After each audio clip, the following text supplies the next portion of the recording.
Okay, so Halo Episode 5 was probably the best episode so far, but it wasn't very good. The visuals were cool, they were a lot better than the first episode for the action scene. I'm not really sure why that is. And they tried to make it feel like Halo with the Spartans doing pretty over the top stuff. But I think if you ignore the CG and sort of the shininess of it and the nostalgia, it just isn't very good. So let's just get into the episode.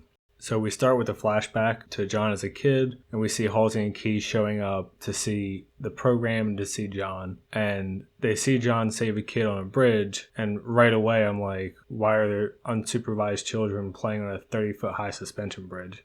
That's kind of just the usual for this show. So we cut to Keyes in the future. Pretty much every main character is on Eridanos except for Quan. So they can't get the artifact out of the ground. I have no idea why. It's 500 years in the future and they don't have big excavators and lasers to mine stuff out and whatever. Kai tells Miranda that they're gonna go join John, and they have this weird awkward moment. I can't tell if that's like they're gonna be romantic together later. I don't know. So Cortana gives some exposition about how the artifact is more powerful than the previous artifact, and Halsey asks John not to touch it, and he's still kind of sulking and pouting, so he doesn't say anything. And then we cut to Quan, and I'm just gonna do her entire episode right now because she has like 5 minutes of screen time, maybe. And nothing happens with her. The motorcycle that Soren stole breaks down in the middle of the desert. He says he's going to get another one so he can get a ship and leave. And she says she's going to save Madrigal. So he handcuffs her to the motorcycle that broke down and tells her that she's with him until he gets paid. And then the next time we see her, a few minutes later, she's screaming and throwing a tantrum. And she ends up breaking a metal part off the motorcycle with a rock somehow. And Soren comes back in a buggy, and she moved the motorcycle that she couldn't move before. And when he walks over to it, she comes up from the dirt like a zombie and tases him with some, I guess, part from the motorcycle or something. Because I don't think she had a taser on her. And she takes his pistol and considers whether or not to shoot him. And that's it for her this episode. And even in this 5 minutes, they managed to make her act like a child again. And this thing with her coming out of the dirt is like, how long was she waiting under a layer of dirt in the hot ass desert? How did he not step on her when he walked literally right over top of her? And he's a giant human because he's a Spartan. How did she know when to pop up and where he'd be looking? How did a Spartan not suspect a trap in this situation when they're literally in the middle of nothing? So the entire thing is, it fits a lot of retarded shit in less than 5 minutes. Alright, so back to the main story, which is John. So John notices Kai's hair and tells her she isn't fit for duty. He asks when she removed the pellet, and she calls him a hypocrite, and he says nothing because she's right. It makes no sense for him to take out his own pellet and then tell her she's not fit for duty. And Cortana says, I'm glad she stood up for herself. More really subtle commentary that we're getting from the show. Don't forget to stand up for yourself to your mean male bosses, ladies. John tells Cortana to shut up, and she implies that he's an idiot. So we cut to Madrigal for just a minute, and the Covenant has their weird magic wand that I guess they can just find artifacts with, which I have no idea why they haven't found all the artifacts on their own, like I said before, if they had this space magic wand. And Maki is bossing the Sangheili around. It's really weird to see her bossing the elites around. I just don't buy this ever happening, but whatever. So we cut back. John talks to Keyes about Halsey being in his house as a kid, and he's mad at Halsey and tells Keyes, you know, you're my captain, you've always been there for me. Keyes tells him to get the artifact and he'll look into it. And then right away we cut to Keyes, Halsey, and Parangoski talking, where Keyes obviously dined him out and, you know, made himself look like a bigger piece of crap, which is nice. Parangoski is mad and says Halsey's cut off, and Halsey threatens blackmail by telling Admiral Hood. And Halsey says that John will work out as designed, and they ask Miranda to be removed from the project so she can't get into trouble. Not sure how she could get into trouble for something that happened before she was alive, but whatever. So Halsey's assistant has some kind of instrument on the artifact, and it sends out a signal.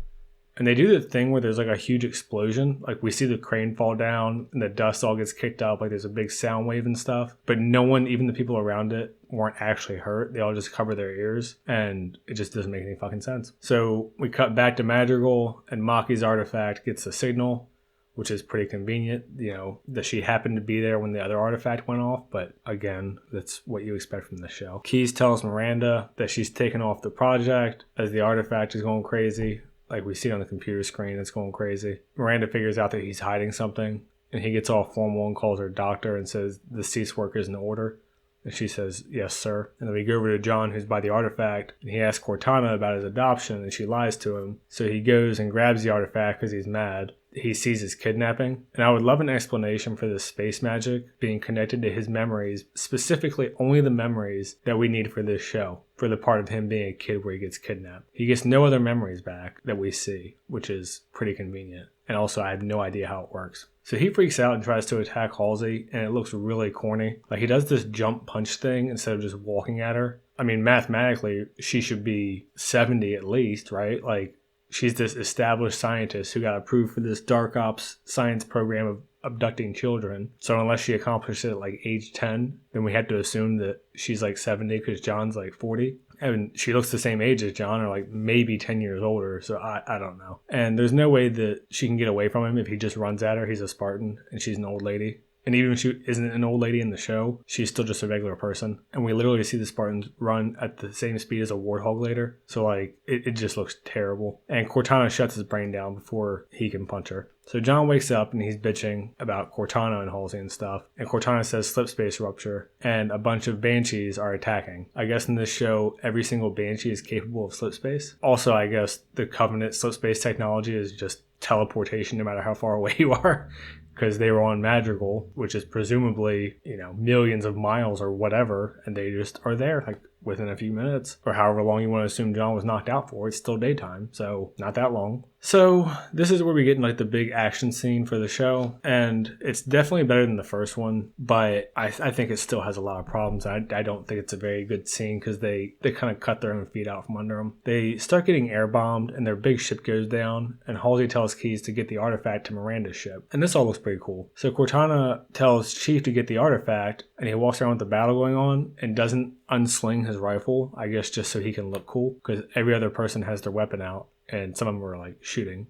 Kai covers him with the sniper, and she fires 5 shots without reloading. Some more great attention to detail that we're getting from the people who made this piece of shit. So pretty much the battle with the Covenant is in an open field, and Cortana bosses Chief around until he gets annoyed. And we get a really sweet meta line here where Chief says, "I've played the game before, Cortana." Fucking wonderful writing. And a dude gets disintegrated by a needler, which was pretty cool. And then we get a scene where a grunt jumps up onto the hood of a warthog driving full speed, and then he hijacks it, and then Chief jumps up behind him and says, "Mind if I drive?" and then shoots him in the face, and then he hijacks it. I guess it's a good thing that no one was swerving while they were driving, or we get impacted by physics here. And I think what makes the fight so weird is it kind of does the thing where, like, they want the feel of like Avengers Endgame where both sides are running at each other, or like a fantasy movie where both sides run at each other in like the big epic battle.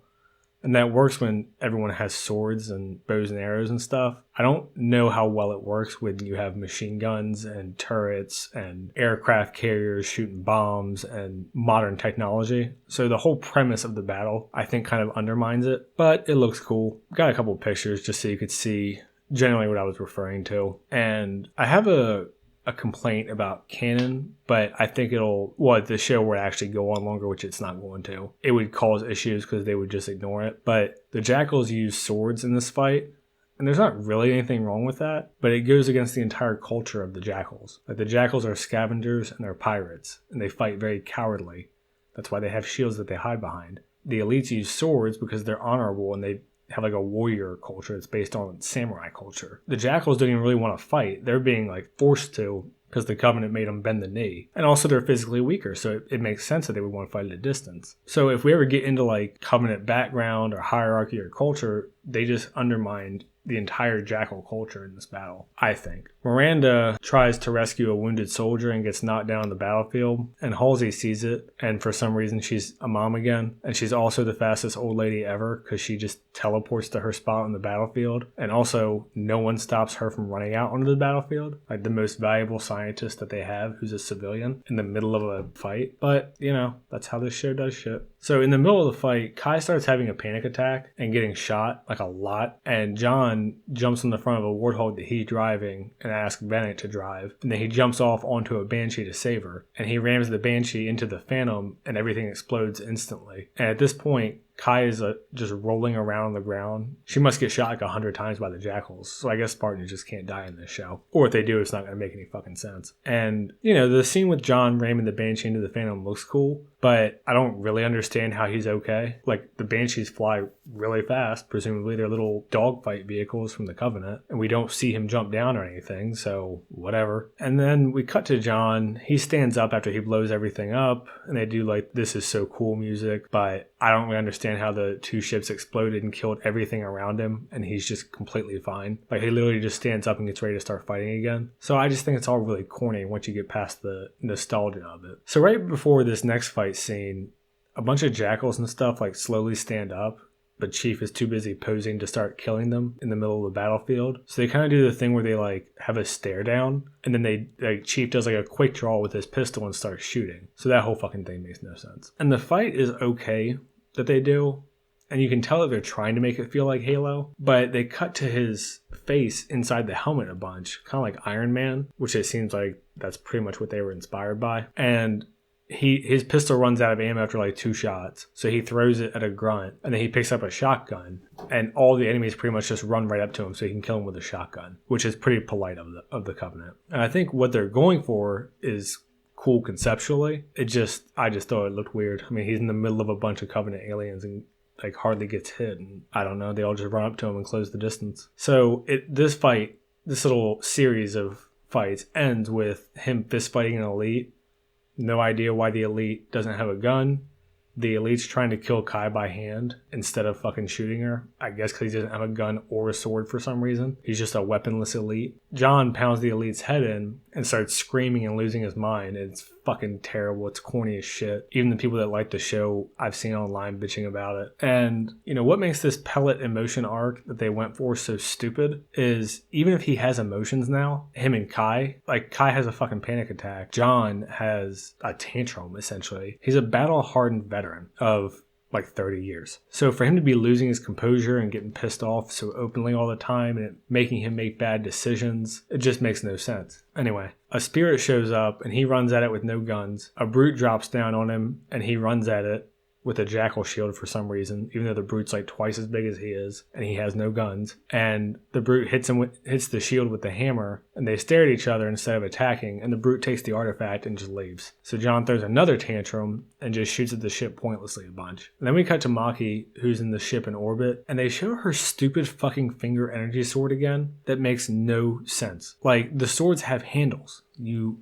fucking can't just have energy come out of your body, but whatever. They drop her to the ground in a pod, and she comes out and pretends to pass out. And this plan is so fucking stupid. First of all, it's already worked once in the show. And second of all, why would the Covenant just give a human back after they get the artifact? She has no wounds, like she's tortured or anything. Why didn't they just kill her? Or keep her if they had a reason to? It makes no fucking sense. And obviously this is going to be like a major plot point later, because the humans are going to take her in and they're going to let her roam free or whatever. So in response to her passing out, Chief takes off his fucking helmet again in the middle of a battlefield. Wouldn't a better plan for the Maki thing that they just do here at the end, wouldn't the better plan to be to have her sneaking around the battlefield and either one, pretending to be a rebel who got caught up in it, or two, like have her sneak around and intentionally get caught and then explain that the Covenant were forcing her to try to find the artifact for them because she knows where they are, or she can activate them, or whatever. Even though that's simple, that's much better than they just literally dropping her onto the ground after the battle is over like she's a gift. So that's the end of the episode.